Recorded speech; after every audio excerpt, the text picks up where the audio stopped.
Bienvenue à Marque ta page, une émission proposée et réalisée par l'association Chiloé et UID, une idée de départ. Nous sommes aujourd'hui dans le village de Pender, au café associatif de Pender. Pender, c'est un petit village du Lot-et-Garonne, pas très loin de Casteljaloux.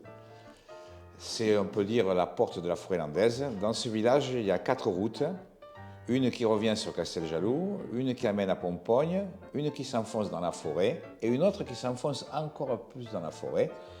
Et c'est de cette route dont je vais vous parler, parce que je l'emprunte souvent pour me rendre le plus souvent possible dans mon village natal.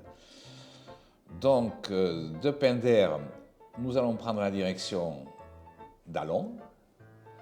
D'Allons, nous pouvons prendre la direction vers Los, où ma mère a été institutrice, nommée jeune institutrice débutante en 1948. Puis de Los, nous pouvons aller sur Lussol. J'étais à l'école avec ma mère à Lussol.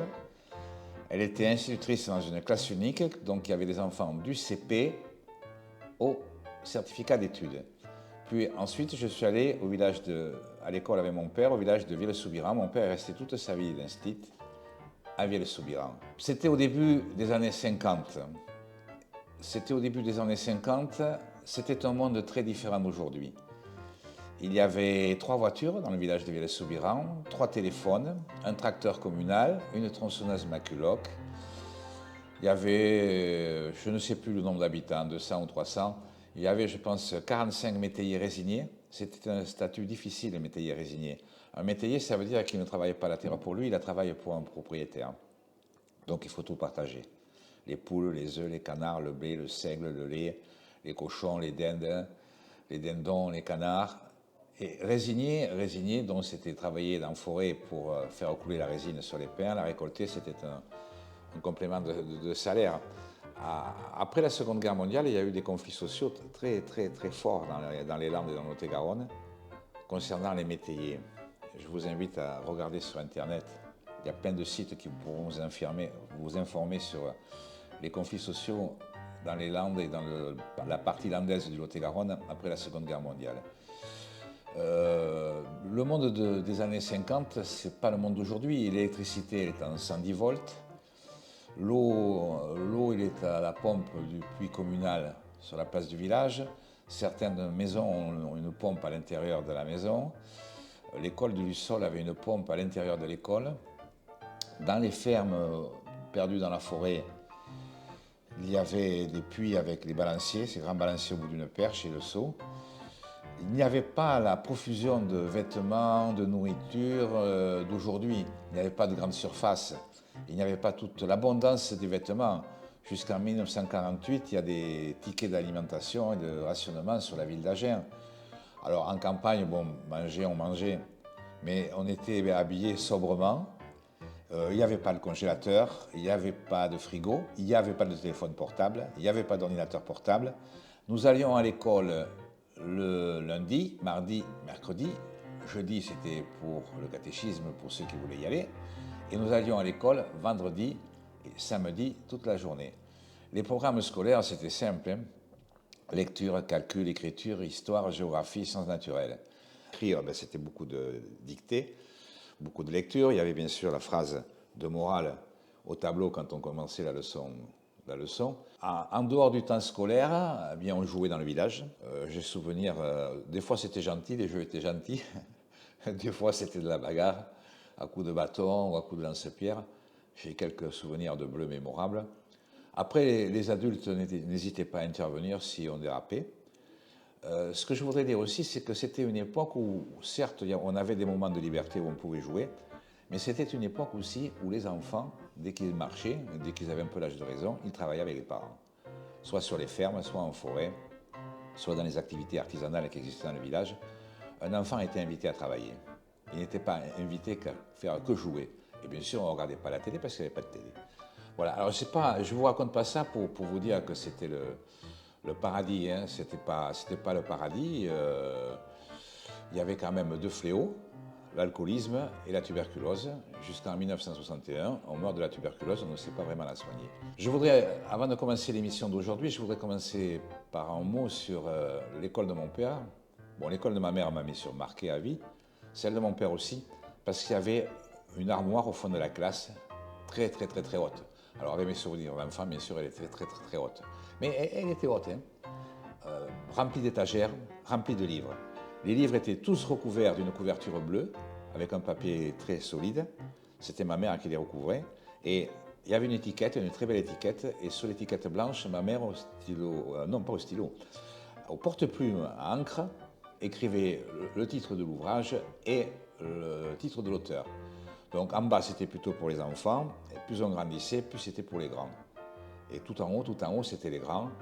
Et j'ai quelques souvenirs mémorables de mettre des tables, des chaises, des tabourets pour essayer très vite d'aller lire les livres en haut qui n'étaient pas forcément pour les enfants de CP ou de C1 ou de CE2.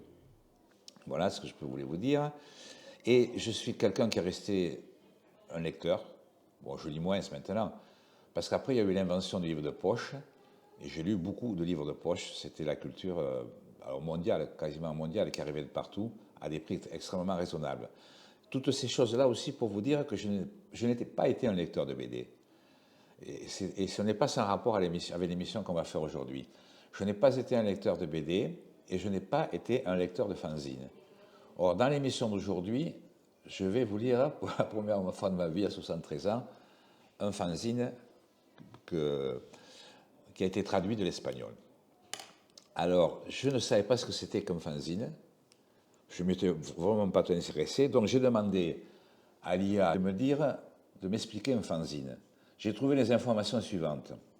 Un fanzine est une publication institutionnellement indépendante et de faible diffusion, créée et réalisée par des amateurs passionnés pour d'autres passionnés. Le mot est un mot valise.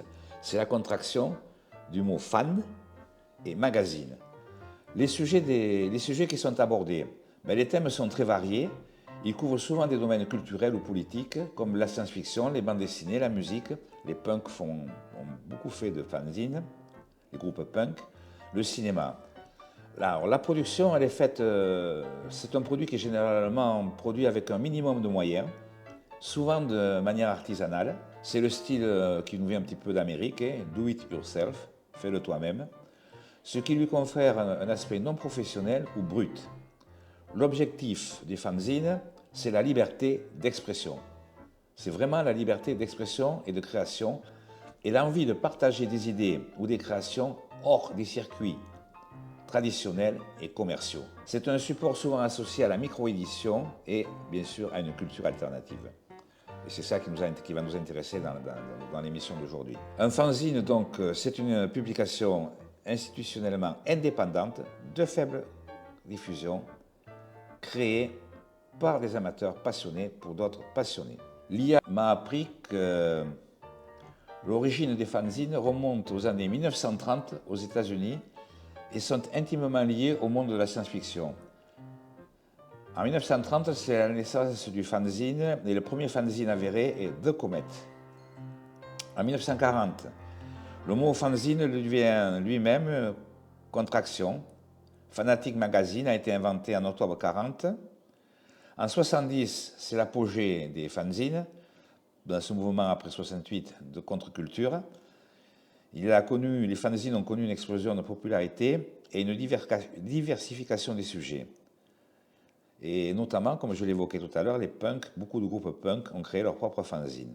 Voilà, je vous ai à peu près tout dit, je vous ai un peu dit, parce qu'on peut en trouver des pages, on peut lui poser, alors c'est amusant avec l'IA, parce qu'on peut lui poser autant de questions qu'on veut, et il a toujours une réponse. Donc nous allons découvrir aujourd'hui, dans le cadre de l'émission Marque ta page, Art et alchimie, le premier numéro du fanzine créé par Laura Santana, mexicaine de Mexico, et le texte a été traduit par Gonzo. Avertissement. Ce que tu vas lire n'est ni vrai ni faux. C'est une carte symbolique, une provocation alchimique, une manière de regarder l'invisible, non de l'imposer. Il n'y a pas de dogme, il y a des doutes, pas de gourou, mais des miroirs. Ce pamphlet ne cherche pas à te révéler l'univers, mais à t'agiter de l'intérieur pour que tu t'en souviennes. Remets tout en question, même ceci, surtout ceci. Car s'il y a bien une chose qui a une magie, c'est de cesser d'obéir aveuglément et commencer à voir avec les yeux fermés. Et toi, es-tu une sorcière, un mage? Comment le savoir? La sorcière ou un mage sont des personnes conscientes de leur pouvoir créatif. Elles attirent souvent l'attention et ont une forte présence dans cette œuvre appelée vie. Elles peuvent ouvrir des portes vers d'autres réalités quand elles le souhaitent, parce qu'elles comprennent la putain du vibe. Souvent, ces personnes ne savent pas qu'elles sont sorcières ou mages. Et cela limite leur pouvoir. Par exemple, quelqu'un qui prend soin du foyer et crée des espaces confortables et accueillants utilise déjà son pouvoir. Mais si cette personne réalisait que cette même énergie peut transformer la réalité, elle chercherait probablement aussi à changer sa propre réalité. Comment les reconnaître? Elles déplacent l'énergie sans bouger un doigt. Elles arrivent quelque part et l'ambiance change pour le meilleur ou pour le chaos. Tout n'est pas ce qu'il paraît. Ce sont des antennes humaines. Elles perçoivent plus ce qui est confortable. C'est pourquoi elles se sentent souvent hors sujet. Elles ont faim de sens, de beauté, de vérité. Elles n'aiment pas avaler les règles sans les mâcher d'abord. Si quelque chose ne vibre pas avec leur vérité, ils le recrachent simplement. Certains sont dans la cuisine, d'autres dans une salle de classe, certains dans des bureaux gris, d'autres parmi les plantes ou les vieux livres, ou devant la caméra de Gonzo. Le problème n'est pas où ils sont, mais s'ils ont déjà réalisé qu'ils ont toujours été les architectes invisibles de leur environnement. Comment pratiquer la magie sans mourir brûlé dans l'aventure? Aïe, aïe, aïe. Test. Combien de lumière habite en toi? Une exploration de ton discernement, de ta présence et de ta conscience intérieure. Il ne s'agit pas d'être bon, il s'agit d'être vrai. De voir avec clarté, même quand il faut regarder le mal. De choisir en conscience, même si cela t'isole. Ce que tu penses et fais résonne avec ton âme. Répondez, vous qui nous regardez, qui nous écoutez, avec honnêteté. Êtes-vous capable d'observer vos pensées sans vous identifier? Êtes-vous surpris de dire quelque chose juste pour être accepté? Vous êtes-vous déjà surpris à dire quelque chose de juste pour être accepté? À quelle fréquence demandez-vous pourquoi est-ce que je réagis ainsi, au lieu de blâmer l'autre? Avez-vous déjà défendu une idée à laquelle vous ne croyez plus, juste par orgueil? Avez-vous publié ce que vous pratiquez? Vibrez-vous de la même manière? Osez-vous soutenir la science inconfortable sans la remplir d'exclusifs ou de bruit? Quand voyez-vous quelqu'un que vous ne comprenez pas, que faites-vous? Vous le jugez, vous l'analysez, vous l'écoutez? Vous êtes-vous déjà surpris à manipuler quelqu'un pour son bien? Y a-t-il des blessures que vous utilisez comme bouclier au lieu de vous guérir? Avez-vous de l'intuition, vraiment de l'intuition? Ou est-ce que ce n'est que de la peur déguisée, du mysticisme? De la peur déguisée en mysticisme? À quelle fréquence sentez-vous que votre corps est un endroit et votre âme, c'est autre chose? Pouvez-vous soutenir votre regard dans le miroir pendant une minute sans rien dire? Voyons, je vais essayer.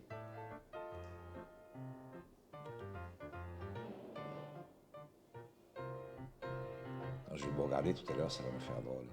Peut-être que je ne vais pas m'aimer. Si ça t'a fait mal, c'est que tu as parlé. Si quelque chose t'a dérangé, il y a de l'or. Ce test ne mesure pas ni ta valeur ni ton niveau spirituel. Il t'offre simplement un miroir. La lumière en toi ne fuit pas l'ombre. Elle a traversé les yeux ouverts. Tout a une racine qui mérite d'être observée et pas niée. La lumière se cultive quand tu penses avec le cœur, parles avec vérité et agis avec l'âme. Donc ta lumière intérieure, ta lumière intérieure, elle se cultive quand tu penses avec le cœur, parles avec vérité et agis avec ton âme. Alors, que faisons-nous ici, au café associatif de Pendler, où Jérôme nous a accueillis avec bienveillance et a mis à notre disposition une salle pour faire l'enregistrement? Il faut commencer par le début, et le début c'est ceci. L'être humain est une créature fascinante et dangereusement inconsciente d'elle-même. Il peut apprendre en quelques minutes ce que l'évolution a mis des années et des années à comprendre. Puis maintenant, il peut poser des questions à l'IA. C'est ça, enfin. Il érige des gratte-ciel ou creuse sa propre tombe avec la même habileté. Il est capable de composer des symphonies qui caressent l'âme ou te vendre des déchets déguisés en besoins sur Internet. Il peut observer un atome et oublier son propre cœur. Il domestique les animaux, invente des religions, remplace les organes par des machines, joue à être Dieu dans les laboratoires et parfois, il y parvient. L'être humain peut être le démon le plus sophistiqué, avoir foulé la terre ou l'ange le plus lumineux, incarne en chair et en os contradiction. Alors qui sommes-nous? Nous sommes ce même Dieu déguisé en apprenti, un Dieu jouant à l'oubli pour expérimenter la vie depuis zéro, un novice au pouvoir cosmique confus, blessé et parfois dangereusement distrait. Dans le monde dans lequel je vis aujourd'hui, il y a beaucoup de choses qui me plaisent et qui m'intéressent. Parfois, j'ai quand même un petit peu la nostalgie de mon enfance, où j'avais l'impression qu'il y avait davantage de liens sociaux. On se parlait davantage, on se touchait davantage, on faisait davantage de choses ensemble. J'ai fait beaucoup de bêtises avec mes camarades d'école, et des fois ça me remplit de joie quand j'y repense. Après, on a fait des choses bien aussi. Moi, je me souviens que quand on était enfant, s'il y avait un feu de forêt, on pouvait monter sur les camions de pompiers, dans le jeep des pompiers pour aller sur le feu. Alors, on n'allait pas, c'est pas nous qui allons éteindre le feu, mais on nous trouvait quelque chose à faire. Porter les boissons, transporter ce dont avaient besoin les pompiers, s'approcher du feu. Je n'ai pas fait de grand feu, on ne nous a jamais mis en danger. Et puis quand le feu était maîtrisé, on avait le droit de monter sur le camion des pompiers et d'arroser. Et puis même j'ai eu le droit très tôt, très petit, à partir de l'âge de 9 ans et demi, j'ai eu l'autorisation de conduire le tracteur communal et de tenir le volant du GMC communal. Ça m'emplissait de bonheur et ça m'a laissé des souvenirs extrêmement agréables. Alors il y a des choses bien dans le monde d'aujourd'hui, hein, mais bon, des fois j'aimerais retrouver un petit peu la sensation de chaleur humaine de la vie de village, quoi, hein. Je pense qu'il y en a qui y arrivent, hein, puisqu'il se crée plein d'associations en ville, puis il y a des quartiers sans doute où il fait très bon vivre. Et puis, il y avait quand même dans mon enfance le fait qu'il y avait eu 2 guerres mondiales et que les gens, ils avaient envie de construire, ils avaient envie de faire des choses bien, hein. On ne vivait pas nous ne vivions pas dans le climat actuel qui n'arrête pas de nous faire peur, hein. Si on regarde trop la télé, si on regarde trop son téléphone portable, il y a toujours des nouvelles qui font peur, quoi, hein. Et un climat de guerre, d'affrontement, un retour de la misère, un retour du repliement sur soi. Voilà, c'était donc un premier aperçu du fanzine de Laura Santana, mexicaine de Mexico. Le texte a été traduit par Gonzo.